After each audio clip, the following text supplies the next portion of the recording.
ಎಲ್ರಿಗೂ ನಮಸ್ಕಾರ ಸ್ನೇಹಿತರೆ. ಮತ್ತೊಮ್ಮೆ ಅಶ್ವಮೇಧ IAS ಅಕಾಡೆಮಿಗೆ ತುಂಬ ಹೃದಯದ ಸ್ವಾಗತವನ್ನು ಬಯಸ್ತಾ ನಾನು ನಿಮ್ಮ ಪ್ರೀತಿಯ ಕೆ ಗಂಗಾಧರ ಮಾಸ್ಟರ್. ಈಗ ನಾವಿವತ್ತು ನೋಡ್ತಾ ಇದ್ದೀವಿ ಇಲ್ಲಿ KS 2024ರ ಒಂದಷ್ಟು ಸಾಮಾನ್ಯ ವಿಜ್ಞಾನದ ಪ್ರಶ್ನೆಗಳು, ಒಂದಷ್ಟು ಪರಿಸರ ಅಧ್ಯಯನ ಕುರಿತಂಥ ಪ್ರಶ್ನೆಗಳನ್ನು ನೋಡೋದಕ್ಕೆ ಬಂದಿದ್ವಿ. ಚರ್ಚೆ ಮಾಡ್ತಾ ಹೋಗೋಣ ಸ್ನೇಹಿತರೆ. ಕ್ವಶನ್ ಈ ರೀತಿ ಇದೆ, ನೀವು ನೋಡ್ತಾ ಇದ್ದೀರಿ. Which one among the following research institutions centres are situated in Karnataka? ಪ್ರಶ್ನೆ ಏನು ತುಂಬ ಸ್ಪಷ್ಟವಾಗಿದೆ. ಕರ್ನಾಟಕದಲ್ಲಿ ಈ ಕೆಳಗಿನ ಯಾವ ಸಂಶೋಧನಾ ಸಂಸ್ಥೆಗಳು ಇದೆ ಅಂತ. ನಂಬರ್ 1, ರಾಷ್ಟ್ರೀಯ ಜೈವಿಕ ವಿಜ್ಞಾನ ಕೇಂದ್ರ, national centre for biological sciences. ಇದು ಕರ್ನಾಟಕದಲ್ಲಿದೆ ಸ್ನೇಹಿತರೆ. ಬೆಂಗಳೂರಿನಲ್ಲಿ ಅದರ ಕೇಂದ್ರ ಕಚೇರಿ ಇದೆ, ಕರ್ನಾಟಕದಲ್ಲಿ ಇದೆ. ಇದರಲ್ಲಿ ಏನು ವಿಶೇಷವಾಗಿದೆ, ವೈಜ್ಞಾನಿಕ ಸಂಶೋಧನಾ ಅಂಶಗಳನ್ನು ರಾಷ್ಟ್ರೀಯ ಮಟ್ಟದಲ್ಲಿ ವಿಶೇಷವಾಗಿ ಬಯಾಲಜಿಕಲ್ ಸೈನ್ಸ್ ಅಂದರೆ ನ್ಯೂರೋ ಸೈನ್ಸ್ ಇದೆ, ಆ್ಯಂಡ್ ಫಿಸಿಯಾಲಜಿ ಸೈನ್ಸ್ ಇದೆ, ಎಕೋ ಸೈನ್ಸ್ ಇದೆ, ಮತ್ತು ಕೆಮಿಕಲ್ ಸೈನ್ಸ್ ಇದೆ. ಅದಷ್ಟನ್ನು ಅಧ್ಯಯನ ಮಾಡಲಿಕ್ಕೆ ಒಂದು national centre for biological sciences ಬೆಂಗಳೂರಿನಲ್ಲೇ ಇರ್ತಕ್ಕಂಥ ಒಂದು ಸಂಸ್ಥೆ. ಮತ್ತೊಂದು ಭಾರತೀಯ ತೋಟಗಾರಿಕಾ ಸಂಶೋಧನಾ ಕೇಂದ್ರ, Indian institute of horticultural research. ಇದು ಅಗ್ರಿಕಲ್ಚರ್ ರಿಸರ್ಚ್ನ ಒಂದು ಭಾಗವಾಗಿ ರಚನೆ ರೂಪುಗೊಂಡಂಥ ಒಂದು ಸಂಸ್ಥೆ.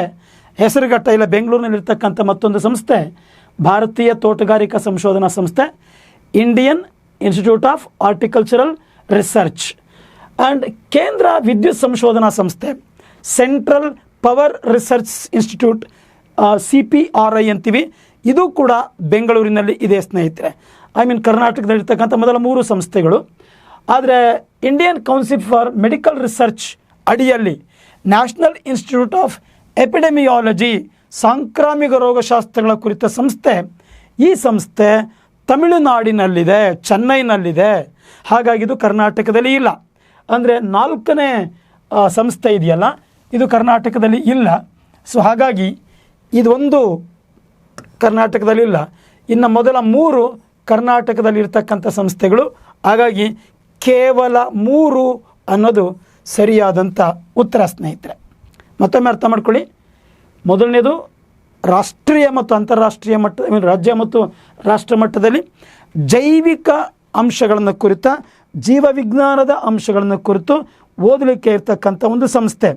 ಆ್ಯಂಡ್ ಮೂಲತಃ ಇದರದಲ್ಲಿ ಒಂದು ಎಕ್ಸ್ಟ್ರಾ ಪಾಯಿಂಟನ್ನು ಹೇಳಬೇಕು. Tata institute of fundamental research ಅಡಿಯಲ್ಲಿ ಆರಂಭವಾದಂಥ ಸಂಸ್ಥೆ ಇದು. TIFR, Tata institute of fundamental research ಅಡಿಯಲ್ಲಿ ಆರಂಭವಾದದ್ದು. ಇದರಲ್ಲಿ ನಾವು ಬಯೋಕೆಮಿಸ್ಟ್ರಿ, ಜೈವಿಕ ಅಥವಾ ಜೀವರಾಸಾಯನ, ಬಯೋಫಿಸಿಕ್ಸ್ ಆ್ಯಂಡ್ ಈವನ್ ನ್ಯೂರೋಸೈನ್ಸ್ ಕೂಡ, ನರ ವಿಜ್ಞಾನ ಶಾಸ್ತ್ರವನ್ನು ಕೂಡ ಇದರಲ್ಲಿ ಓದ್ಕೊಂಡು ಹೋಗ್ತಕ್ಕಂಥದ್ದಿದೆ. ಆ್ಯಂಡ್ ಅಲಾಂಗ್ ವಿತ್ ಎಕಾಲಜಿ, ಪರಿಸರ ಅಧ್ಯಯನವನ್ನು ಕೂಡ ಇದರ ಭಾಗವಾಗಿ ಬಳಸ್ಕೊಂಡಿದ್ದೀವಿ. ಬಯೋ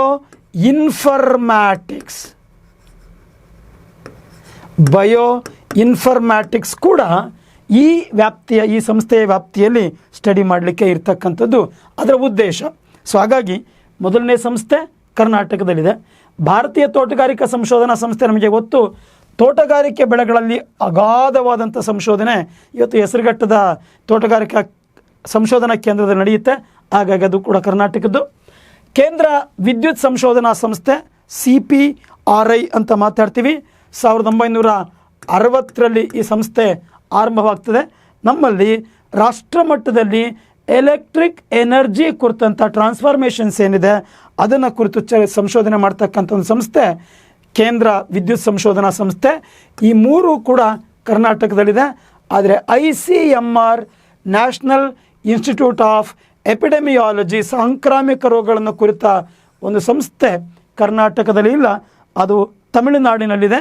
ಆ್ಯಂಡ್ ಭಾಳ ಮುಖ್ಯವಾಗಿದ್ರದ್ದು ಒಂಚೂರು ಸಣ್ಣ ಇಂಟ್ರೊಡಕ್ಷನ್ ಏನು ಅಂದರೆ, ಕೇಂದ್ರ ಲೆಪ್ರಸಿ ಸೆಂಟರ್ ಆಗಿತ್ತು ಮೊದಲಿಗೆ. ಇದು ಲೆಪ್ರಸಿ ಕುಷ್ಠರೋಗದ ಸಂಸ್ಥೆಯಾಗಿತ್ತು.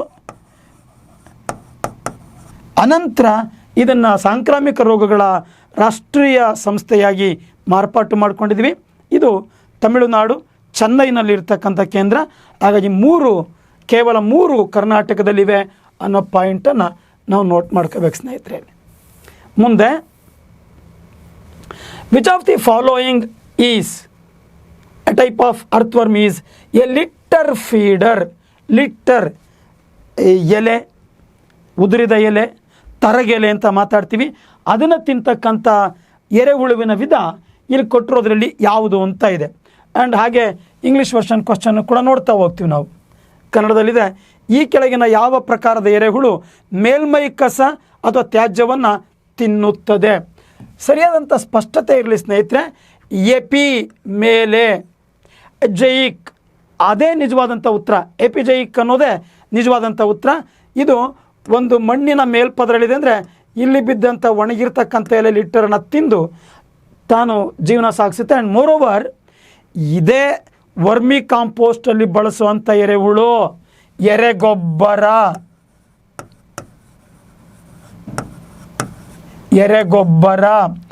ವರ್ಮಿ ಕಾಂಪೋಸ್ಟ್, ವರ್ಮಿ ಕಾಂಪೋಸ್ಟಲ್ಲಿ ಇದನ್ನೇ ಬಳಸ್ತೀವಿ. ಹಾಗಾಗಿ ಅದು ಸರಿ ಉತ್ತರ. ಎಂಡೋಜಿಕ್ ಅನ್ನೋದೇನು? ಈ ಮೇಲ್ಪದರ ಮತ್ತು ಆಳದ ಪದರ ಈ ಮಧ್ಯದ ಏರಿಯಾದಲ್ಲಿ ಎಂಡೋಜೈಕ್ ಎರೆಹುಳು ಅಂತ ಇದೆ. ಇದು ಪೂರ್ಣ ಪ್ರಮಾಣಕ್ಕೆ ಲಿಟ್ಟರನ್ನು ತಿನ್ನಲ್ಲ. ಸೊ ನೇರವಾಗಿ ಇಲ್ಲಿ ಸಿಗ್ತಕ್ಕಂಥ ಸಾವಯವ ಕಂಟೆಂಟ್, ಆರ್ಗ್ಯಾನಿಕ್ ವಸ್ತುವನ್ನು ಸಾವಯವ ಮ್ಯಾಟರ್, ಆರ್ಗ್ಯಾನಿಕ್ ಮ್ಯಾಟರನ್ನು ತಿಂದು ಬದುಕುತ್ತೆ. ಅದು ಸರ್ಫೇಸ್ ಅಲ್ಲ. ಇನ್ನು ಅನೇಸಿಕ್ ಅಂತ ಇದೆ, ಇದು ಆಳದಲ್ಲಿದೆ. ಇದು ಡೈರೆಕ್ಟಾಗಿ ಅಂದರೆ ಉದಾಹರಣೆಗೆ ಮೇಲ್ಭಾಗದ ಕಂಟೆಂಟ್ ತಿನ್ನಲಿಕ್ಕೆ ಯಾವುದು ಸಿಗೋಲ್ಲ. ಸೊ ಹಾಗಾಗಿ ಇದರಲ್ಲೊಂದು ವಿಶೇಷತೆ ಇದೆ. ಯಾವುದು? ಈ ಅನೇಯಿಕ್ ಅನ್ನೋದು ರಾತ್ರಿ ವೇಳೆ ನೆಲದ ಮೇಲೆ ಕಾಣುತ್ತದೆ. ಉಳಿದಂತೆ ಆಳವಾದಂಥ ಮಣ್ಣಿನ ಪದರದಲ್ಲಿ ಮುಚ್ಚಿ ಹೋಗಿರ್ತದೆ ಅನೇಸಿಕ್ಸ್ ಎರೆಹುಳು ಅನ್ನೋದು.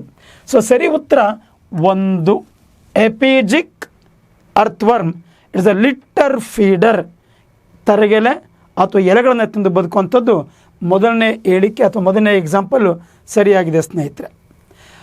During prolonged space missions astronauts often experience muscle atrophy. Muscle ಅಂದರೆ ಮಾಂಸಖಂಡ, ಅಟ್ರೋಪಿ ಅಂದರೆ ಪೇಯ್ನ್ ಇದೆ, ಕುಸಿದಿದೆ, ರೆಡ್ಯೂಸ್ ಆಗಿದೆ, ನಾರ್ಮಲ್ ಗ್ರೋತ್ಗೆ ವಿರುದ್ಧವಾಗಿದೆ, ಇದೆಲ್ಲವನ್ನು ಸೇರಿಕೊಂಡು ಅಟ್ರೋಪಿ ಅಂತ ಕರಿತೀವಿ. ಮಾಂಸಖಂಡ ಸ್ನಾಯುಗಳ ಆ ಮಟ್ಟದ ಸವೆತ, ಒಂದು ರೀತಿ ಸವೆತಕ್ಕೊಳಗಾಗ್ತದೆ. ಇದು ಯಾವ ಕಾರಣಕ್ಕೆ ಅಂತ ಪ್ರಶ್ನೆ ಇದೆ ಸ್ನೇಹಿತರೆ. ಸ್ನಾಯುವಿನ ಕ್ಷೀಣತೆ, ಸವೆತಕ್ಕೊಳಗಾಗ್ತದೆ ಮಾಂಸಖಂಡ, ಯಾವ ಕಾರಣಕ್ಕೆ ಅಂತ ನಮಗೆ ಚೆನ್ನಾಗಿ ಗೊತ್ತಿದೆ ಸ್ನೇಹಿತರೆ. ಇಲ್ಲಿ ಭಾಳ ಮುಖ್ಯವಾದಂಥ ಪಾತ್ರ ಇರೋದು ಗುರುತ್ವಾಬಲ ಅಥವಾ ಗುರುತ್ವಾಕರ್ಷಣೆ, ಗ್ರಾವಿಟಿ ಅಥವಾ ಗ್ರಾವಿಟೇಷನಲ್ ಫೋರ್ಸ್ ಅಂತ ಏನಿದೆ, ಇದು ಭೂಮಿಯಿಂದ ಮೇಲ್ಮಟ್ಟಕ್ಕೆ ಹೋದಂತೆ ಬದಲಾಗ್ತದೆ. ಇದು ಗೊತ್ತಿರುವಂಥ ವಿಚಾರ. ಆ್ಯಂಡ್ ಮೋರ್ ಓವರ್ ಅವನು ಸ್ಪಷ್ಟವಾಗಿ ಮಾಡಿದ್ದಾನೆ, ಖಗೋಳ ಯಾತ್ರಿಕರು ಅಥವಾ ಬಾಹ್ಯಾಕಾಶ ಯಾನಿಗಳು. ಸೊ ಇಲ್ಲಿ ಮೇಲ್ಭಾಗಕ್ಕೆ ಹೋದಂತೆ, ಸ್ಪೇಸ್ಗೆ ಹೋದಂತೆ ಗ್ರಾವಿಟಿ ತುಂಬ ಕಡಿಮೆ. ಇಟ್ ಈಸ್ ಕಾಲ್ಡ್ ಮೈಕ್ರೋಗ್ರಾವಿಟಿ, ಸೂಕ್ಷ್ಮ ಗುರುತ್ವಾಕರ್ಷಣೆ. ಇದಕ್ಕೆ ಸರಿಯಾದಂಥ ಉತ್ತರ. ಗುರುತ್ವಾಕರ್ಷಣೆ ಕಡಿಮೆ ಆಗ್ತದೆ, ಸೂಕ್ಷ್ಮ ಗುರುತ್ವಾಕರ್ಷಣೆ ಅನ್ನೋದಾಗ್ತದೆ.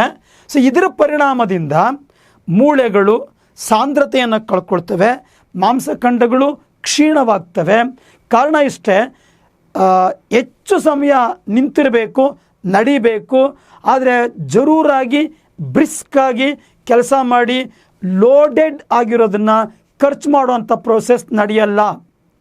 ಊಟದ ಕೊರತೆ ಇಲ್ಲ, ಅಲ್ಲೊಂದು ಪದ ಇದೆ, ಹೆಚ್ಚಿನ ಕ್ಯಾಲೋರಿ ಸೇವನೆ, ತಿಂತಾರೆ, ಬಟ್ ಅದು ಖರ್ಚು ಮಾಡಲಿಕ್ಕೆ there is no such a physical activity compared to the land area. ಇಲ್ಲಿ ನಾವು ಮಾಡ್ತಕ್ಕಂಥ ಆ್ಯಕ್ಟಿವಿಟಿ ಅಲ್ಲಿ ನಡೆದ್ರೂ ಕೂಡ, ಇಲ್ಲದೆ ಇರೋದ್ರಿಂದ ಅಲ್ಲಿ ನಡೆದ್ರೂ ಕೂಡ ಅದು ಮಸಲ್ ಸ್ಟ್ರೆಂತ್ ಅನ್ನೋದು ಬರಲ್ಲ. ಅದರ ಪರಿಣಾಮ ಮಾಂಸಖಂಡ ಕ್ಷೀಣವಾಗ್ತದೆ, ಸವೆತಕ್ಕೊಳಗಾಗ್ತದೆ, ಅಟ್ರೋಪಿ ಅಂತ ನಾವು ಗುರುತಿಸ್ತೀವಿ. ಸರಿಯಾದಂಥ ಉತ್ತರ ಮೈಕ್ರೋಗ್ರಾವಿಟಿ, ಸೂಕ್ಷ್ಮ ಗುರುತ್ವ. ಸ್ನೇಹಿತರೆ, ಈ ಥರದ ಪ್ರತಿ ಪ್ರಶ್ನೆಯನ್ನು ವಿಚಾರ ಮಾಡ್ತಾ ನಾವು ಅದಕ್ಕೆ ಸಮರ್ಥವಾಗಿ ಅರ್ಥೈಸ್ಕೊಳ್ಳೋ ಪ್ರಯತ್ನ ಅಶ್ವಮೇಧ IAS ಅಕಾಡೆಮಿನಲ್ಲಿ ಪ್ರಾಮಾಣಿಕವಾಗಿ ನಡೆಯುತ್ತೆ. ತಾವು ಈ ಚಾನಲ್ಗೆ ತಮ್ಮನ್ನು ತೊಡಗಿಸ್ಕೊಳ್ಬೋದು. ಖಂಡಿತ ಹೆಚ್ಚಿನ ಮಾಹಿತಿಯನ್ನು ಕೊಡೋ ಪ್ರಯತ್ನವನ್ನು ನಾವು ಮಾಡ್ತೀವಿ. And how many of the following are marine mammals ಅಂತ ಪದ ಇದೆ. ಮೆರೈನ್ ಮ್ಯಾಮಲ್ಸ್ ಸಮುದ್ರ ಸ್ತನಿಗಳು ಅಂತ ಮಾತಾಡ್ತೀವಿ. ಮೆರೈನ್ ಮ್ಯಾಮಲ್ಸ್ ಸಮುದ್ರ ಸ್ತನಿಗಳು. ನಮಗೆ ಸಸ್ತನಿ ಅನ್ನಬಾರ್ದು, ಇತ್ತೀಚೆಗೆ ಪದ ಚೇಂಜ್ ಆಗಿದೆ, ಇರಲಿ. ಸ್ತನಿ ಅನ್ನೋದ್ರ ಅರ್ಥ ಯಾವ ಪ್ರಾಣಿ ಮರಿಗಳಿಗೆ ನೇರವಾಗಿ ಜನ್ಮ ಕೊಡ್ತದೋ ಮತ್ತು ಮರಿಗಳಿಗೆ ಹಾಲು ಕುಡಿಸುವ ಅಂಗಗಳನ್ನು ಹೊಂದಿದೆಯೋ. an organism which directly give birth to the young ones, and it has to feed its young one. ತನ್ನ ಮರಿಗಳಿಗೆ ಹಾಲು ಕುಡಿಸುವ ಅಂಗಗಳು ಸ್ತನಗ್ರಂಥಿಗಳು, ಮ್ಯಾಮರಿ ಗ್ಲ್ಯಾಂಡ್ಸ್ ಅಂತ ಮಾತಾಡ್ತೀವಿ. ಸ್ತನಗ್ರಂಥಿಗಳನ್ನು ಯಾವುದು ಹೊಂದಿದೆಯೋ ಅವುಗಳನ್ನು ಸ್ತನಿಗಳು ಅಂತ ಕರಿತೀವಿ. ಅದ್ರ ಪೈಕಿ ಇಲ್ಲಿರ್ತಕ್ಕಂಥದ್ರಲ್ಲಿ ಯಾವುದು ಸಮುದ್ರದಲ್ಲಿನ ಸ್ತನಿಗಳು ಅಂತ ಪ್ರಶ್ನೆ ಕೊಟ್ಟಿದ್ದಾರೆ. Dolphin, no doubt it is the marine mammal. Walrus is also marine mammal. ಸಮುದ್ರ ಕುದುರೆ ಇದು ಮ್ಯಾಮಲ್ ಅಲ್ಲ, ಇದು ಒಂದು ಮೀನಿನ ಜಾತಿಗೆ ಸೇರಿದಂಥ, ಮೀನಿನ ಸಾಮ್ರಾಜ್ಯಕ್ಕೆ ಸೇರಿದಂಥ ಪ್ರಾಣಿ. ಪಾರ್ಪೋಯಿಸ್ is a marine mammal. ಡ್ಯೂಗಾಂಗ್ is a marine mammal. Shark ಅನ್ನೋದು ಅದು ಒಂದು ಮೀನಿನ ಜಾತಿಗೆ ಸೇರಿದೆ. And seal is a marine mammal. So ಇದ್ರ ಪ್ರಕಾರ 7 ಎಕ್ಸಾಂಪಲ್ ಕೊಟ್ಟಿದ್ದಾನೆ.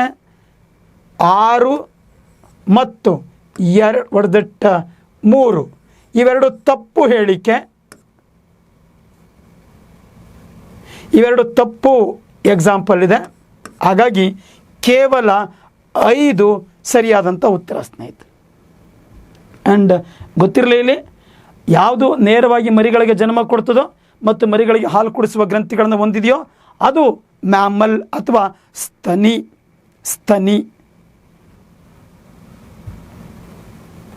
ನಾವು primarily cloud is a dispersion of, ಚೆನ್ನಾಗಿರೋಂಥ ಪ್ರಶ್ನೆ ಇದು. Cloud is a dispersion of. ಮೋಡ ಎಂಬುದು ಪ್ರಾಥಮಿಕವಾಗಿ ಡ್ಯಾಶ್ಗಳ ಪ್ರಸರಣವಾಗಿದೆ ಅಂತ ಕ್ವಶನ್ ಇದೆ. ನೋಡಿ ಸ್ನೇಹಿತರಲ್ಲಿ, ಯಾವಾಗಲೂ ಒಂದು ಮೀಡಿಯಮ್ ಅಂತ ತೊಗೊಂಡ್ರೆ ಒಂದು ತನ್ನೊಳಗಡೆ ಮತ್ತೊಂದನ್ನು ತುಂಬಿಸ್ಕೊಳ್ಳೋದಾದರೆ dispersive medium and dispersion phase ಅಂತ ಗುರುತಿಸ್ತೀವಿ. ಅವನು ಡಿಸ್ಪರ್ಷನ್ ಕೇಳ್ಕೊಂಡು ಹೋಗಿದ್ದಾನೆ. ಇಲ್ಲಿ ನೋಡಿ ಗಮನಿಸ್ರಿ, ಗಾಳಿಯಲ್ಲಿ ತೇಲುತ್ತಿರುವ ತಟಸ್ಥ ನೀರಿನ ಅಣುಗಳು ಅದೆಲ್ಲಿದೆ? ಇನ್ ವಾಟ್ ಏರ್ ಅಂತ. ಇದು ಮೋಡ. Primarily first line is the correct answer, first statement is the correct answer. That first option is right. ಅಂದ್ರೇನು? ಗಾಳಿಯಲ್ಲಿ ತೇಲುತ್ತಿರುವ ನ್ಯೂಟ್ರಲ್ ತಟಸ್ಥ ನೀರಿನ ಅಣುಗಳು ಅಥವಾ ನೀರಿನ ಹನಿಗಳು, ಸಸ್ಪೆಂಡೆಡ್ ಇನ್ ಏರ್. ಸೊ ಹಾಗಾಗಿ that it self is the cloud. ಮೋಡ ಅನ್ನೋದು ಅದು. 2ನೇ ಪಾಯಿಂಟಲ್ಲಿ ಹೇಳ್ತಾನೆ ಆವೇಶಭರಿತ ನೀರಿನ ಕಣಗಳು ಅಂತ, ಚಾರ್ಜ್ಡ್ ವಾಟರ್ ಪಾರ್ಟಿಕಲ್ಸ್ ಅಂತಾನೆ. ಇದು ತಪ್ಪು ಸ್ನೇಹಿತರೆ, ಚಾರ್ಜ್ಡ್ ವಾಟರ್ ಪಾರ್ಟಿಕಲ್ಸ್ ಅಲ್ಲ. ಇನ್ನು ಹೊಗೆ ಮತ್ತು ನೀರಿನ ಆವಿ, ಇದು ಮುಂದೆ ನಾವು ಇದನ್ನು ಸ್ಮಾಗ್ ಅಂತ ಮಾತಾಡ್ತೀವಿ. ಇವನ್ ಅದು ಕೊಲಾಯ್ಡಲ್ ಕಂಡೀಷನ್ಗೆ ಬರ್ತದೆ, ಆದರೆ ಮೋಡ ಅಲ್ಲ. ಗಾಳಿಯಲ್ಲಿ ಹೊಗೆ, ಇದು ಕೂಡ ಕೊಲಾಯ್ಡಲ್ ಕಂಟೆಂಟಲ್ಲಿ ಹೇಳಿದರೂ ಕೂಡ ಅದು ಪ್ರಾಥಮಿಕವಾಗಿ ಮೋಡವಾಗಿ ರೂಪುಗೊಳ್ಳುವುದಿಲ್ಲ. ಸೊ ಹಾಗಾಗಿ ಮೊದಲನೇ ಹೇಳಿಕೆ ಸರಿಯಾಗಿದೆ ಸ್ನೇಹಿತರೆ. ಕ್ಯಾಸನೂರು ಕಾಡಿನ ಕಾಯಿಲೆ ಕುರಿತಂತೆ ಈ ಮುಂದಿನ ಯಾವ ಹೇಳಿಕೆ ಸರಿಯಾಗಿದೆ? ಕ್ಯಾಸನೂರು ಕಾಯಿಲೆಯನ್ನು ಕುರಿತಂತೆ ಯಾವ ಹೇಳಿಕೆ ಸರಿಯಾಗಿದೆ ಅಂತ ಪ್ರಶ್ನೆ ಇದೆ ಸ್ನೇಹಿತರೆ. ಇಲ್ಲಿ ನೋಡ್ತಾ ಬರೋಣ. ಅವನು ಹೇಳ್ತಾನೆ, ಈ ಕಾಯಿಲೆಯು ಪ್ರಾಥಮಿಕವಾಗಿ ಟಿಕ್ ಬೈಟ್ಸ್, ಉಣ್ಣೆ ಕಚ್ಚುವುದರಿಂದ ಅಥವಾ ಸೋಂಕಿತ ಪ್ರಾಣಿಗಳ ಸಂಪರ್ಕದ ಮೂಲಕ ಮನುಷ್ಯರಿಗೆ ಬರುತ್ತದೆ. ಸರಿಸುಮಾರು 1957ರಿಂದಲೇ ಕಾಣಿಸಿಕೊಂಡ ಶಿವಮೊಗ್ಗ ಜಿಲ್ಲೆಯ ತೀರ್ಥಹಳ್ಳಿ ಸೊರಬ ಪ್ರಾಂತ್ಯಕ್ಕೆ ಸೇರಿದ ಸಾಗರ ಆ ಭಾಗದಲ್ಲೂ ಸೇರಿದಂಥ ಒಂದು ಕ್ಯಾಸನೂರು ಅರಣ್ಯ ಪ್ರದೇಶ ಅಲ್ಲಿ ಕಾಣಿಸಿಕೊಂಡಂಥ ಒಂದು ಕಾಯಿಲೆ ಇದು. ವಿಶೇಷವಾಗಿ ಫ್ಲಾವಿವಿರಿಡೆ ಅನ್ನೋ ಗುಂಪಿನ ಫ್ಲಾವಿ ವೈರಸ್ ಅನ್ನೋದು ಮಂಗಗಳಲ್ಲಿ, ಕೋತಿಗಳಲ್ಲಿ ರೋಗವನ್ನು ಉಂಟು ಮಾಡ್ತಕ್ಕಂಥ ವೈರಸ್ ಇದು. ಯಾವುದೋ ಫ್ಲಾವಿ ವೈರಸ್. ಸೊ ಇದು ಕೋತಿಗಳಲ್ಲಿರ್ತದೆ. ಹಾಗಾಗಿ ಕೋತಿಗಳಿಗೆ ಜ್ವರ ಬರುತ್ತೆ, ಮಂಕಿ ಫೀವರ್ ಅಥವಾ ಮಂಕಿ ಡಿಸೀಸ್ ಅಂತ ಕರಿತೀವಿ. ಇಂತಹ ಕೋತಿಯನ್ನು ಕಚ್ಚಿದ ಟಿಕ್ ಅಥವಾ ಉಣ್ಣೆ ಅಥವಾ ಅಂಥ ಕೋತಿಗಳ ಸಂಪರ್ಕದಲ್ಲಿರುವ ಮನುಷ್ಯರಿಗೆ ಈ ಕಾಯಿಲೆ ಫ್ಲಾವಿ ವೈರಸ್ನಿಂದ ಬಂದಿರೋ ಕಾಯಿಲೆ ಬರುತ್ತೆ. ಹಾಗಾಗಿ ಅವನು ಕೇಳಿರೋದು ಹೇಳಿಕೆಗಳನ್ನು ಗಮನಿಸಿ, ಯಾವುದು ಸರಿಯಾಗಿದೆ ಅಂತಲೇ ಕೇಳಿರೋದು. ವಿಚ್ ಸ್ಟೇಟ್ಮೆಂಟ್ ಈಸ್ ಕರೆಕ್ಟ್ ಅಂತ ಕೇಳಿರೋದು. ಸೊ ಹಾಗಾಗಿ ಅದು ಸರಿ. ಕ್ಯಾಸನೂರು ಫಾರೆಸ್ಟ್ ಡಿಸೀಸ್ KFD ಮಾರಣಾಂತಿಕವಾಗಿರಲು ಸಾಧ್ಯವಿಲ್ಲ ಅಂತಲೇ. ತಪ್ಪು ಸ್ನೇಹಿತರೆ. ಒಮ್ಮೊಮ್ಮೆ 2-5-7% ಮರಣ ಸಾಧ್ಯತೆ ಇದೆ. ಹಾಗಾಗಿ ಹೇಳಿಕೆ ತಪ್ಪು. ಸಾಧ್ಯ ಇದೆ, ಸಾವಿನ ಪ್ರಮಾಣ ಇದೆ, ಮಾರಣಾಂತಿಕ ರೋಗ, ಅದು ಅನುಮಾನವೇ ಬೇಡ ಅದರಲ್ಲಿ. ಅಂಡ್ ಮುಂದೆ ಕ್ಯಾಸನೂರು ಅರಣ್ಯ ಕಾಯಿಲೆಯಲ್ಲಿರುವ ಈ ಅಪಾಯದ ಜನಗಳಿಗೆ ಯಾವುದೇ ಲಸಿಕೆ ಇಲ್ಲ ಅಂತ ಪಾಯಿಂಟ್ ಇದೆ. There is no available vaccine. ಇದು ಕೂಡ ತಪ್ಪು ಸ್ನೇಹಿತರೆ. ಈಗ ವ್ಯಾಕ್ಸಿನ್ ಇದೆ. ಇತ್ತೀಚಿನ ದಿನಗಳಲ್ಲಿ KFDV ಅಂತ ಹೇಳಿ ಒಂದು ಫಾರ್ಮಾಲಿನ್ ಒಳಗೊಂಡಂಥ ಒಂದು ಲಸಿಕೆ ಲಭ್ಯವಿದೆ. ಹಾಗಾಗಿ statement 3 is also incorrect. Statement B is incorrect. Statement A is correct. ನಾವು coming to the statement D. ಹಂಗೆ ನೋಡಿದ್ರೆ ಏಕದಮ್ ಇಲ್ಲೇ ತೆಗಿಲಿಕ್ಕೆ ಚಾನ್ಸ್ ಇದೆ. B ತಪ್ಪು ಅಂದರೆ ಇದು ಹೋಯ್ತು. ಇನ್ನು ಇಷ್ಟ ಮಾತಾಡುವಾಗ C ಕೂಡ ಹೋಯ್ತು. ಹಾಗಾಗಿ D ಮತ್ತು A ಸರಿಯಾದಂಥ ಉತ್ತರ. ಇಲ್ಲಿ ಮತ್ತೇನು ಹೇಳ್ತದೆ, ಭಾರತದ ಪಶ್ಚಿಮ ಘಟ್ಟದ ತಪ್ಪಲಿನಲ್ಲಿರುವ ಸಾರ್ವಜನಿಕ ಆರೋಗ್ಯ ಸಮಸ್ಯೆಯಾಗಿದೆ. ವಿಶೇಷವಾಗಿ ಕರ್ನಾಟಕ, ತಮಿಳುನಾಡು, ಕೇರಳ ಮತ್ತು ಗೋವಾ. ಕರ್ನಾಟಕ, ತಮಿಳುನಾಡು, ಕೇರಳ ಮತ್ತು ಗೋವಾ ಈ 4 ರಾಜ್ಯಗಳು ಬಹುತೇಕ ಈ KFD ಕಂಡೀಷನ್ಗೆ ಒಳಗಾಗುವ ಸಾಧ್ಯತೆ ಇರುತ್ತೆ ಮತ್ತು ಕೇಸಸ್ ಕೂಡ ಅಲ್ಲಿ ದಾಖಲಾಗಿದ್ದಾವೆ ಸ್ನೇಹಿತರೆ. ಹಾಗಾಗಿ A ಮತ್ತು D ಹೇಳಿಕೆ ಸರಿಯಾಗಿದೆ, B ಮತ್ತು C ಹೇಳಿಕೆ ತಪ್ಪಾಗಿದೆ.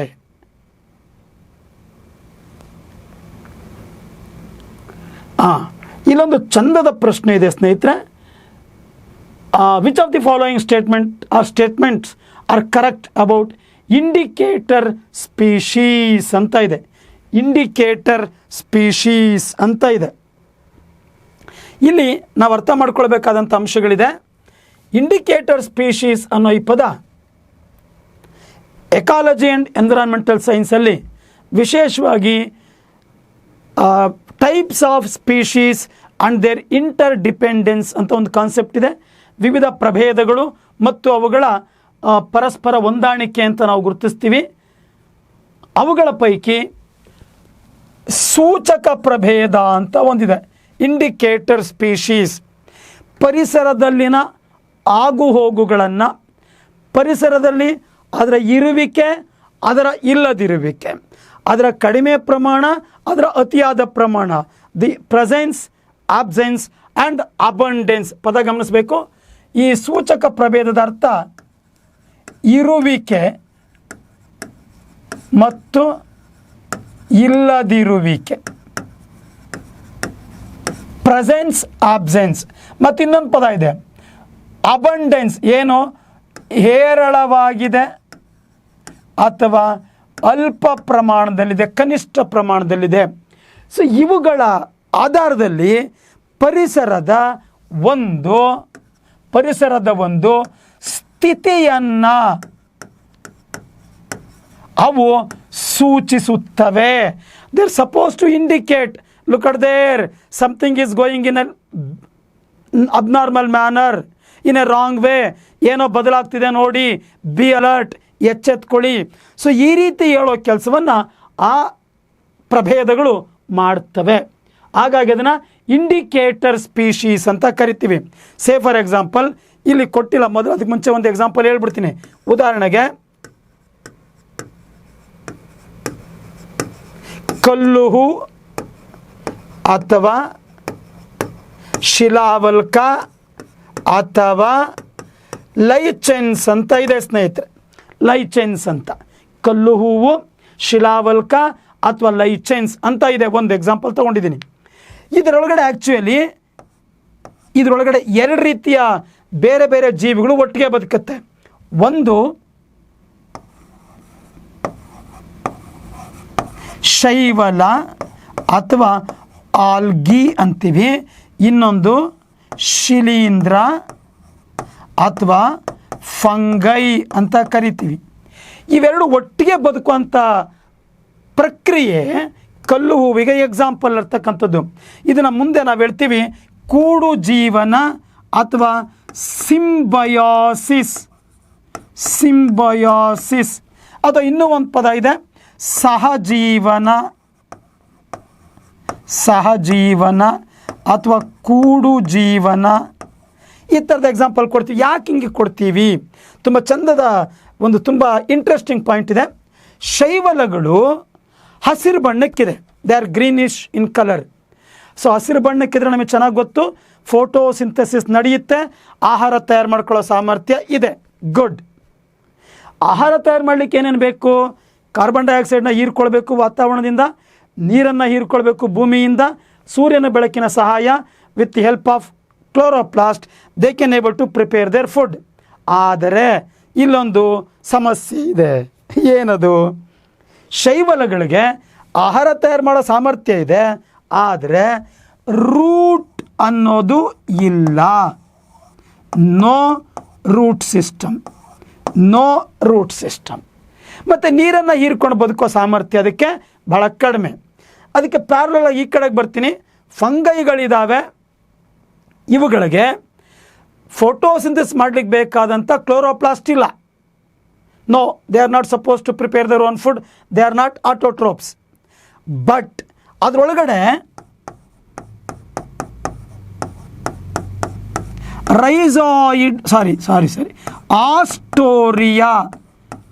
ಆಸ್ಟೋರಿಯಾ ಅನ್ನುವ ಬೇರಿನಂತಹ ರಚನೆ ಇದೆ. They are not totally roots but root like structures. Haustoria, ಫಂಗೈಗಳಲ್ಲಿ ಆಸ್ಟೋರಿಯಾ ಅನ್ನೋ ರಚನೆ ಇದೆ. ಇದು it can able to absorb water, ನೀರನ್ನು ಹೀರಿಕೊಳ್ಳೋ ಸಾಮರ್ಥ್ಯ ಈ ಶಿಲೀಂಧ್ರಗಳಿಗಿದೆ. ಅನ್ಯತಾ ಭಾವಿಸಬಾರ್ದು. ನಮ್ಮ ಗ್ರಾಮೀಣ ಭಾಗದಲ್ಲಿ ಒಂದು ಗಾದೆ ಮಾತಾಡ್ತಾರೆ, ಮೇರಿ ಅಮ್ಮನಿಗೆ ಗಂಡ ಇಲ್ಲ, ಬುಡಾನ್ ಸಾಬ್ರಿಗೆ ಹೆಂಡ್ರಿಲ್ಲ ಅಂತ. ಅದರರ್ಥ ಇದಕ್ಕೆ ಆಹಾರ ತಯಾರು ಮಾಡ್ಕೊಳ್ಳೋ ಸಾಮರ್ಥ್ಯ ಇದೆ, ಆದರೆ ನೀರು ಹೀರ್ಕೊಳ್ಳೋಕ್ಕಾಗ್ತಿಲ್ಲ. It is having a capacity to prepare their own food through the photosynthesis, but it is suppose to lack the system to absorb water. ಈ ಕಡೆ ಬಂದರೆ fungi cannot supposed to prepare its own food because it doesn't having chloroplast, but it is likely or fortunately it is having Astoria like structure through which it can absorb water. Now these two communicate with each other in a general way, living together. ಕೂಡಿ ಬಾಳೋದು, ಒಟ್ಟಿಗೆ ಇರೋದು, ಅವೆರಡು ಮಾತಾಡ್ಕೊಳ್ತವೆ. ನಿನಗೆ ಬೇಕಾದ ನೀರನ್ನು ನಾನು ತೆಗೆದುಕೊಡ್ತೀನಿ, ನೀನು prepare ಮಾಡಿದ ಫುಡ್ಡನ್ನು ನನಗೆ ಸ್ವಲ್ಪ ಕೊಡು ಅಂತ. See this is called a mutual understanding or mutualism. ಪರಸ್ಪರ ಒಂದಕ್ಕೊಂದು ಹೊಂದಾಣಿಕೆಯಿಂದ ಬದುಕ್ತವೆ.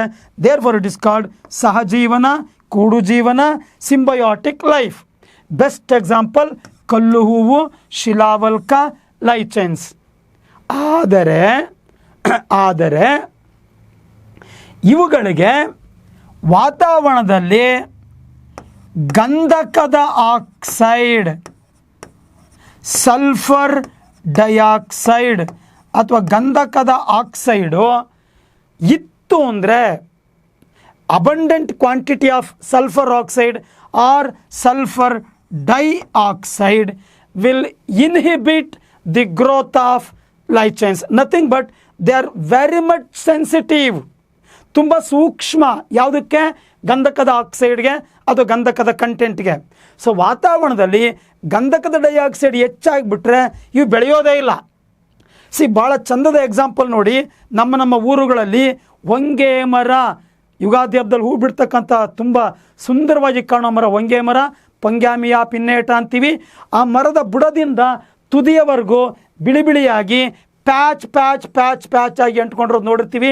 ಶಿಲಾವಲ್ಕ ಅಥವಾ ಲಿಚೆನ್ಸ್ ಅಥವಾ ಲೈಚೆನ್ಸ್ ಅಥವಾ ಕಲ್ಲು ಹೂವು. ಹಳೆ ಬಂಡೆಗಳ ಮೇಲೆ, ಸೇತುವೆಗಳ ಮೇಲೆ ಅಂಟಿಕೊಂಡಿರೋದು ನೋಡಿರ್ತೀವಿ ನಾವು ದಿನ, ಲೈಚೆನ್ಸ್ಗಳನ್ನು. ಸೊ ಇದು ಗಂಧಕದ ಡೈಆಕ್ಸೈಡ್ ಹೆಚ್ಚಾಗಿಬಿಟ್ರೆ ಬೆಳೆಯಲ್ಲ, ಅದು ಉಳಿಯೋಲ್ಲ. ಅಂದರೆ ಇಂಡಿಕೇಟ್ ಮಾಡ್ತಾ ಇದೆ ಅದು ಅದರ ಅಸ್ತಿತ್ವ ಇತ್ತು ಅಂದರೆ ಅಲ್ಲಿ ವಾತಾವರಣದಲ್ಲಿ ಗಂಧಕದ ಡೈಆಕ್ಸೈಡ್ ಕಡಿಮೆ ಇದೆ ಅಥವಾ ಆ ಪರಿಸರ ಯೋಗ್ಯವಾಗಿದೆ, ಮಲಿನತೆ ಕಡಿಮೆ ಆಗಿದೆ. ಇವೆಲ್ಲಿ ಬೆಳೆದಿಲ್ವೋ ಅಲ್ಲಿ ಪರಿಸರ ಮಲಿನವಾಗಿದೆ ಅನ್ನೋದರ ಅರ್ಥ. So this is an indicate ಮಾಡ್ತಾ ಇದೆ ಇದು.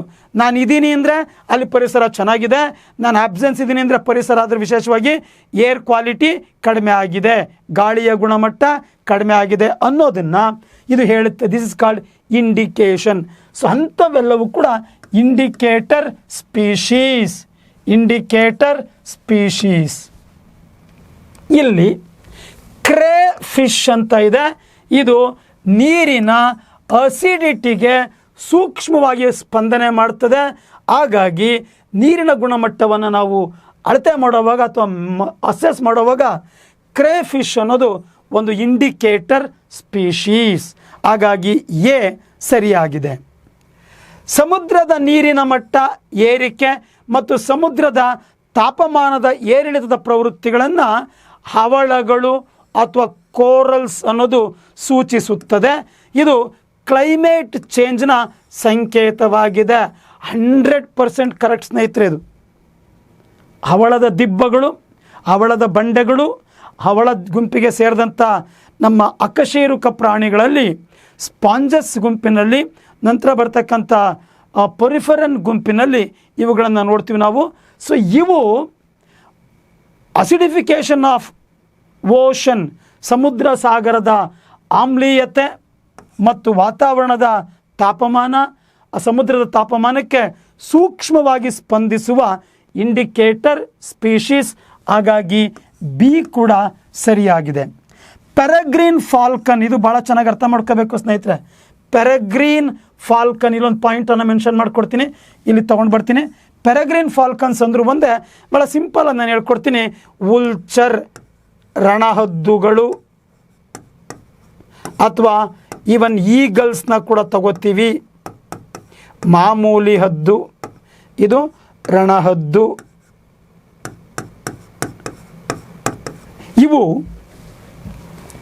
Indicators of pesticides. ಗೊತ್ತಿರಲಿ ಸ್ನೇಹಿತರೆ, ಪೀಡೆನಾಶಕ, ಸೂಕ್ಷ್ಮಜೀವಿ ನಾಶಕ ಅಥವಾ ಇತರೆ ಸೋಂಕುನಾಶಕಗಳಾಗಿ ಬಳಸುವಂಥ ಔಷಧಿಗಳು ಈ ರಣಹದ್ದುಗಳ ಪಾಲಿಗೆ ವಿಷವಾಗ್ತದೆ. ಅದು ಹೇಗೆ? ಆಹಾರ ಸರಪಳಿಯಲ್ಲಿ. ಇದಕ್ಕೊಂದು ಪದ ಇಲ್ಲಿ ಬರೆದಿರ್ತೀನಿ. ಇನ್ ಡೆಪ್ತ್ ಎಕಾಲಜಿಗೆ ಹೋದಾಗ ಡೀಟೇಲಾಗಿ ಹೇಳ್ಕೊಡ್ತೀನಿ. ಏನದು? ಜೈವಿಕ ಸಂವರ್ಧನೆ ಅಂತ ಪದ ಇದೆ ಸ್ನೇಹಿತರೆ, ಅಥವಾ ಜೈವಿಕ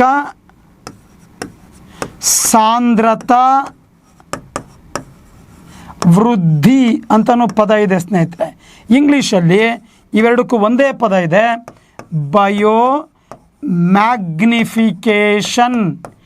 ಬಯೋ ಮ್ಯಾಗ್ನಿಫಿಕೇಷನ್ ಅಂದರೆ ಆಹಾರ ಸರಪಳಿಗಳಲ್ಲಿ ರಾಸಾಯನಿಕ ವಸ್ತುಗಳು ಅಥವಾ ವಿಷವಸ್ತುಗಳು ಪೋಷಣಾ ಸ್ತರಗಳ ಹಂತ ಹಂತವಾಗಿ ಇಡೀ ಆಹಾರ ಸರಪಳಿಯ ತುದಿಯಲ್ಲಿರುವ ಜೀವಿಗೆ ಹೆಚ್ಚಿನ ಪ್ರಮಾಣದಲ್ಲಿ ಸಂಗ್ರಹವಾಗುವ ಪ್ರಕ್ರಿಯೆ. Accumulation of toxic chemicals like DDT. ಮುಂದುವರೆದು ಇತ್ತೀಚೆಗೆ UPSCನಲ್ಲಿ ತುಂಬಾ ಕೇಳಲ್ಪಟ್ಟಿದ್ದ ಪ್ರಶ್ನೆ ಇದು. ಸೋಡಿಯಂ ಡೈಕ್ಲೋಫಿನಾಕ್ ಅನ್ನೋ ಮೆಡಿಸಿನ್ನು, ಬೆನ್ಝೀನ್ ಹೆಕ್ಸಾಕ್ಲೋರೈಡ್, ಈ ಥರದ ಪೆಸ್ಟಿಸೈಡ್ಗಳನ್ನು ನಾವು ಅಥವಾ ಪೈನ್ ಕಿಲ್ಲರ್ ಮೆಡಿಸಿನ್ಸ್ ಅಂತ ನಾವು ಸಣ್ಣ ಮಟ್ಟದ ಪ್ರಾಣಿಗಳಿಗೆ ಬಳಸಿದ್ದೇ ಆಯಿತು ಅಂದರೆ ಇದು ನೀರಿನ ಮೂಲಕ್ಕೆ ಹೋಗ್ತದೆ. ಅಲ್ಲಿ ಅಕ್ವಾಟಿಕ್ ಇಕೋಸಿಸ್ಟಮಲ್ಲಿ ಪ್ಲಾಂಕ್ಟಾನ್ಗಳ ಬಾಡಿಗೆ ಹೋಗ್ತದೆ.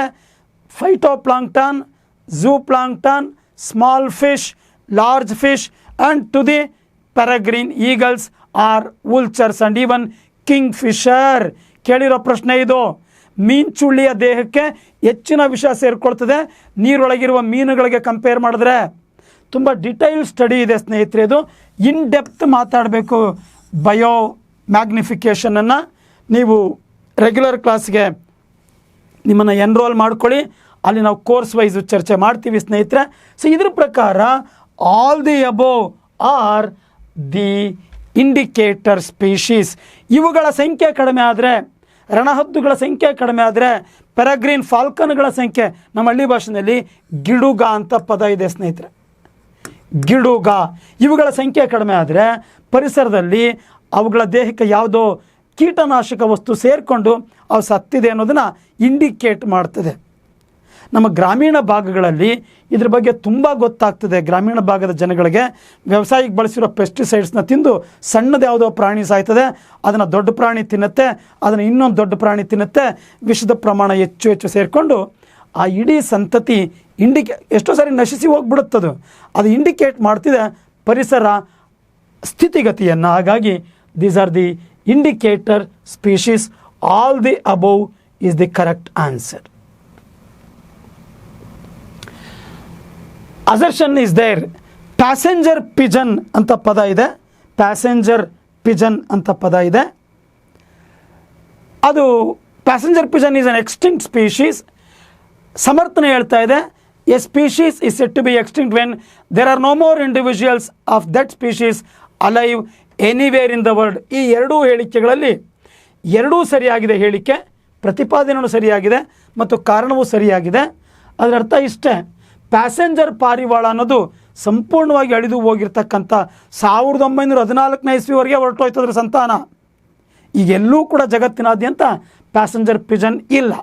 ಸೊ ಯಾವಾಗ ಅದನ್ನು ಎಕ್ಸ್ಟಿಂಕ್ಟ್ ಅಂತ ಕರಿತೀವಿ ಅಂದರೆ ಜಗತ್ತಿನ ಯಾವುದೇ ಭಾಗದಲ್ಲಿ ಯಾವುದೇ ಪ್ರದೇಶದಲ್ಲಿಯೂ ಕೂಡ ಈ ಪ್ರಭೇದ ಅಥವಾ ಈ ಜೀವಿ ಇಲ್ಲ ಅನ್ನೋದು ಅದರ ಅರ್ಥ. No the presence or existence of that particular species, then we say that extinct, ಸಂಪೂರ್ಣವಾಗಿ ಅಳಿದು ಹೋಗಿದೆ, ಎಕ್ಸ್ಟಿಂಕ್ಟ್ ಆಗಿದೆ. ಸೊ ಹಾಗಾಗಿ ಕೊನೆಗೆ 1914ರ ಹೊತ್ತಿಗೆ ಉಳಿದಿದ್ದಂಥ ಒಂದು ಪ್ಯಾಸೆಂಜರ್ ಪಿಜನ್ಗೆ ಹೆಸರು ಕೊಟ್ಟಿದ್ರು ಮಾರ್ಥಾ ಅಂತ. ಮಾರ್ಥಾ ಇವನ್ ಅದು ಕೂಡ ತೀರಿ ಹೋಯಿತು. ಸೊ ಹಾಗಾಗಿ ಪ್ಯಾಸೆಂಜರ್ ಪಿಜನ್ ಜಗತ್ತಿನಾದ್ಯಂತ ಎಲ್ಲಿಯೂ ಇಲ್ಲ. ತುಂಬ ವಿಶೇಷವಾಗಿ ನಾರ್ತ್ ಅಮೇರಿಕಾ ಭಾಗದಲ್ಲಿ ಇದರ ಸಂಖ್ಯೆ ಜಾಸ್ತಿನೇ ಇತ್ತು. ಇವತ್ತು ಒಂದು ಸಂತಾನವೂ ಕೂಡ ಪ್ಯಾಸೆಂಜರ್ ಪಿಜನ್ದು ಇಲ್ಲ. ಇದು ವಿಶೇಷವಾಗಿ ದೀರ್ಘ ದೂರದವರೆಗೆ 100-120 km/h ವೇಗದಲ್ಲಿ ಮೈಗ್ರೇಷನ್ ಹೋಗ್ತಕ್ಕಂಥ, ವಲಸೆ ಹೋಗ್ತಕ್ಕಂಥ ಮೈಗ್ರೇಟ್ರಿ ಸ್ಪೀಶೀಸ್ ಇದು. ಪಾರಿವಾಳ, ಪ್ಯಾಸೆಂಜರ್ ಪಾರಿವಾಳ ಒಂದು ವಲಸೆ ಹೋಗುತ್ತಿದ್ದದಕ್ಕೆ ಹೆಸರಾಗಿದ್ದಂಥ ಪಕ್ಷಿ. ಸಂಪೂರ್ಣವಾಗಿ ಅದರ ಸಂತತಿ ಅಳಿದು ಹೋಗಿದೆ. ಸೊ ಇದು ಎಕ್ಸ್ಟಿಂಕ್ಟ್ ಸ್ಪೀಷೀಸ್, ಅಳಿದು ಹೋಗಿದೆ. ಸರಿಯಾದಂಥ ಉತ್ತರ ಪ್ರತಿಪಾದನೆ ಮತ್ತು ಕಾರಣ ಎರಡೂ ಸರಿ. ಕಾರಣವು ಪ್ರತಿಪಾದನೆಗೆ ಸರಿಯಾದ ವಿವರಣೆಯಾಗಿದೆ. ಸೊ ಹಾಗಾಗಿ ಆಪ್ಷನ್ ಎ ಸರಿಯಾದಂಥ ಉತ್ತರ ಸ್ನೇಹಿತರೆ.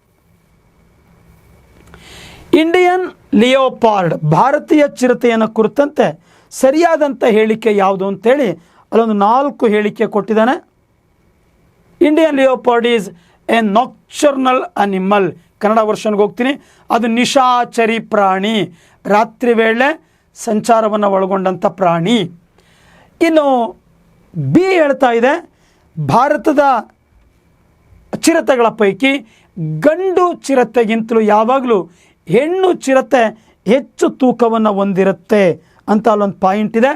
ಅದು ತಪ್ಪು ಸ್ನೇಹಿತರೆ, ಅದು ರಿವರ್ಸ್. ಅದು ಹೆಣ್ಣು ಭಾರತೀಯ ಚಿರತೆಯು ಗಂಡು ಚಿರತೆಗಿಂತಲೂ ಹೆಚ್ಚು ತೂಕ. ಇದು ಉಲ್ಟಾ. ಹಾಗಾಗಿ ಸೆಕೆಂಡ್ ಹೇಳಿಕೆ ತಪ್ಪಿದೆ. ಇನ್ನು ಸಿ, ಬನ್ನೇರುಘಟ್ಟ ಜೈವಿಕ ಉದ್ಯಾನವನದಲ್ಲಿ ಚಿರತೆ ಸಫಾರಿಯನ್ನು ಇತ್ತೀಚೆಗೆ ಆರಂಭಿಸಲಾಗಿದೆ, ಇದು ಸರಿ. And international union for conservation of nature and natural resources ಅವರ ಪಟ್ಟಿಯಲ್ಲಿ ಅಳಿದು ಹೋದ ಜೀವಿಗಳನ್ನು ದಾಖಲೆ ಮಾಡ್ತಕ್ಕಂಥ ಕೆಂಪು ದತ್ತಾಂಶ ಪುಸ್ತಕ, ರೆಡ್ ಡಾಟಾ ಬುಕ್, ಕೆಂಪು ದತ್ತಾಂಶ ಪುಸ್ತಕದಲ್ಲಿ ಚಿರತೆಯನ್ನು ದುರ್ಬಲ, vulnerable, suppose to be undergo ಏನು ಕಾಣಿಸ್ತಂಥ ಸ್ಥಿತಿಗೆ ಹೋಗಿಬಿಡ್ತದೇನೋ ಅನ್ನೋ ಸ್ಥಿತಿಯಲ್ಲಿ ಆ ಚಿರತೆಯನ್ನು ನಾವು ಪಟ್ಟಿಯಲ್ಲಿ ಸೇರಿಸಿದ್ದೀವಿ. ಹಾಗಾಗಿ ಕೇವಲ 3 ಹೇಳಿಕೆಗಳು ಸರಿ, ಎ, ಸಿ ಮತ್ತು ಡಿ. ಬಿ ಹೇಳಿಕೆ ತಪ್ಪಾಗಿದೆ ಸ್ನೇಹಿತರೆ. ಇನ್ನು ಕೊನೆಯ ಪ್ರಶ್ನೆಗೆ ಬರ್ತಾ ಇದ್ದೀವಿ. Consider the following statements about the compensatory afforestation fund act 2016 ಅಂತ.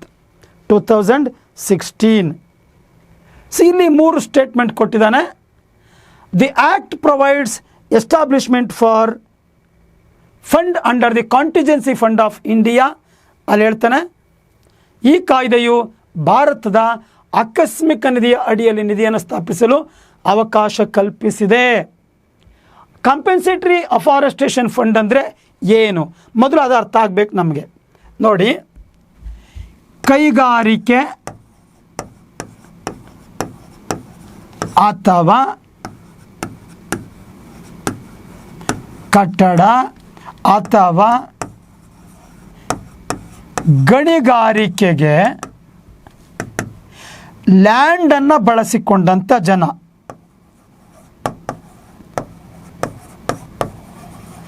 ಭೂಪ್ರದೇಶವನ್ನು ಸ್ವಾಧೀನಪಡಿಸಿಕೊಂಡ ಮೇಲೆ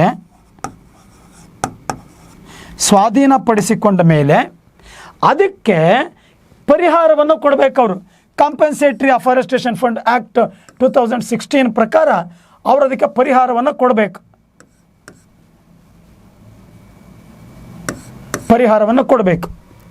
ಇದರಲ್ಲಿ ಕೇಂದ್ರ ಭಾರತದ ಆಕಸ್ಮಿಕ ನಿಧಿ ಏನಿದೆ ಇದನ್ನು ಸ್ಥಾಪಿಸಲು ಅವಕಾಶ ಈಗಿಲ್ಲ. ಸಾರ್ವಜನಿಕರು ಇದರಲ್ಲಿ ತೊಡಗ್ತಾರೆ. ಕೇವಲ ಸರ್ಕಾರ ಮಾತ್ರವಲ್ಲ, ಸಾರ್ವಜನಿಕರು ಕೂಡ, ರಾಜ್ಯ ಕೂಡ ಅವಕಾಶವನ್ನು ಇದರಲ್ಲಿ ಹೊಂದಿರುತ್ತೆ. ಸೊ ಹಾಗಾಗಿ ಬೋತ್ ಪಬ್ಲಿಕ್ ಆ್ಯಕ್ಟ್ ಆದ್ದರಿಂದ ಇದು, ಸೊ ಪ್ರೈವೇಟ್ ಕಾಂಟ್ರಿಬ್ಯೂಷನ್ ಕೂಡ ಇದರಲ್ಲಿ ಬರೋದ್ರಿಂದ ಈ ಹೇಳಿಕೆ, ಮೊದಲನೇ ಹೇಳಿಕೆ ತಪ್ಪಾಗಿದೆ. 2002 ಗೋದಾವರ್ಮನ್ ಮತ್ತು ತಿರುಮಲ್ಪಾಡ್ ಹಾಗೂ ಕೇಂದ್ರ ಸರ್ಕಾರದ ಪ್ರಕರಣದಲ್ಲಿ ಸರ್ವೋಚ್ಚ ನ್ಯಾಯಾಲಯದ ತೀರ್ಪು ಈ ಕುರಿತು ಹೇಳ್ತಾ ಇದೆ, ಇದು ಸರಿಗಿದೆ. ಆ್ಯಂಡ್ ನೆಟ್ ಪ್ರೆಸೆಂಟ್ ವ್ಯಾಲ್ಯೂ ಎಂಬ ಪದ ಈ ಕಾಯ್ದೆಯಡಿಯಲ್ಲಿ ನಾವು ವ್ಯಾಖ್ಯಾನವನ್ನು ಮಾಡಿದ್ದೀವಿ. ಸೊ ಇಲ್ಲೇನಾಗ್ತದೆ, ಕಲೆಕ್ಟ್ ಮಾಡೋ 100 ರೂಪಾಯಿಗಳಲ್ಲಿ 90% ಆಯಾ ರಾಜ್ಯಕ್ಕೆ ಕೊಡ್ತದೆ, ಇನ್ನು 10% ಸೆಂಟ್ರಲ್ಗೆ ತಗೊಂಡೋಗ್ತೀವಿ. ಈ ಹಣದಲ್ಲಿ ಮತ್ತೆ ಮರಗಿಡಗಳನ್ನು ನೆಡುವ, ಇಲ್ಲಿ ಕಾರ್ಖಾನೆಗೆ ತೊಗೊಂಡಿರೋ ಜಾಗವನ್ನು ಬಿಟ್ಟು ಲಭ್ಯವಿರುವ ಜಾಗದಲ್ಲಿ ಮರಗಿಡಗಳನ್ನು ನೆಡುವ, ಮರು ಅರಣ್ಯೀಕರಣಗೊಳಿಸುವ ಅಥವಾ ಗ್ರೀನರಿ ಮಾಡುವ ಪ್ರಕ್ರಿಯೆ ಇಲ್ಲಿ ನಡೀತಾ ಹೋಗ್ತದೆ. ಸೊ ಹಾಗಾಗಿ ಬಿ ಮತ್ತು ಸಿ ಹೇಳಿಕೆಗಳು ಸರಿಯಾಗಿದೆ ಸ್ನೇಹಿತರೆ. ಸೊ ಇದೇ ರೀತಿ ನೀವು ಇನ್ನೂ ಹೆಚ್ಚಿನ ತರಗತಿಗಳನ್ನು ತಾವು ವೀಕ್ಷಿಸಲಿಕ್ಕೆ ಅಥವಾ ಅದನ್ನು ಮಾಹಿತಿನ ಪಡೀಲಿಕ್ಕೆ ಅಶ್ವಮೇಧ IAS ಅಕಾಡೆಮಿ ಚಾನಲ್ನ ಸಂಪರ್ಕಿಸಿ, ಸಬ್ಸ್ಕ್ರೈಬ್ ಮಾಡ್ಕೊಳ್ಳಿ. ಈ ಕೋರ್ಸ್ಗಳನ್ನು ನೀವು ಖಂಡಿತ ಬಳಸ್ಕೊಳ್ಬೋದು. ಆ್ಯಂಡ್ ಒಂದಂತೂ ಸತ್ಯ, ಪರಿಣಾಮಕಾರಿಯಾಗಿ ಇಂಟರಾಕ್ಷನ್ ಮೋಡನ್ನು ತಮ್ಮೊಟ್ಟಿಗೆ ಇಟ್ಕೊಳ್ಳಿಕ್ಕೆ ಪ್ರಯತ್ನ ಮಾಡ್ತೀವಿ ಇನ್ನು ಮುಂದೆ. ಸೊ ಈ ನಿಟ್ಟಿನಲ್ಲಿ ನಿಮಗೆ ಅನುಕೂಲ ಅನ್ನೋ ಮಾತನ್ನು ಹೇಳ್ತಾ ತಮ್ಮೆಲ್ಲರಿಗೂ ತುಂಬ ಹೃದಯದ ಧನ್ಯವಾದಗಳನ್ನು ಹೇಳ್ತೀನಿ ಸ್ನೇಹಿತರೆ. Thank you very much.